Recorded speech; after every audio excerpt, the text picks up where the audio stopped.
Yeah. Hey, we are here on this beautiful Saturday morning with some great folks. Please introduce yourself. Hi, I'm Amy Nicholson. I'm Michael Jensen. So we got what year CRV is this? This is 2023. Perfect. This is a 2023 CRV. We wanted to see if the short hitch combo with the 6-inch kickout would work.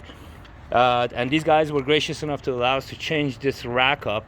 So we're gonna just pop the door. As you notice, this is almost at the lowest setting. So if you do need more clearance, you would just basically raise the top bar and that will give you the clearance to get this door fully cleared, but it does. Can we try it?